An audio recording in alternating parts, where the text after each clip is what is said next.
ए पानवाले बाबू, E पानवाले बाबू, E पानवाले बाबू. Guys मी topic वरून भटकत आहे आणि माझा बॉयफ्रेंड थांबलेला आहे खायसाठी. स्टॉपला पटकन बनवायचा आहे. क्रिशच्या ट्रेंड नंतर हाच ट्रेंड माझ्या डोक्यामध्ये बसलेला आहे. ई पानवाले बाबू. मानसिक संतुलन हिललेलं आहे गाईज. आपण टाकूया मेयो, पण जास्त नाही टाकायचं. आपण थोडंसंच टाकते मेयो, म्हणजे मला नाही आवडत मेयो बिलकुल. मला पण जास्त नाही टाकलं तर कसं जमेल, टाकायला लागेल आपल्याला. बस जास्त नाही, इससे ज्यादा ना हो पाएगा प्लीज.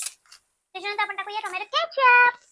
टोमॅटो केचप टाकू शकतो आपण जास्त, पण नाही टाकू शकत कारण की त्याच्यामध्ये आंबट होईल तुम्हाला असं वाटतं. त्याच्यानंतर आपण टाकायचं परत ब्लॅक ब्लॅक परत आपल्याला टाकायचं ब्लॅक पेपर, ब्लॅक पेपर टाकायचं. त्याच्यानंतर घरगुती मसाले as a sed guys, as a sed.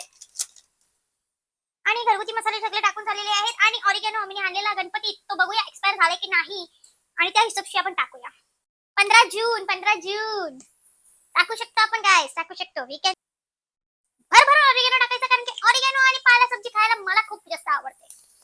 आणि थोडीशी आपली काय बोलतात पर्सनल टच म्हणून मी टाकते पेरी पेरी मसाला, कारण की पेरी पेरी मसाला मला खूप जास्त आवडते. हा मी नुसता पण खाते, काय मी नॉर्मल आहे.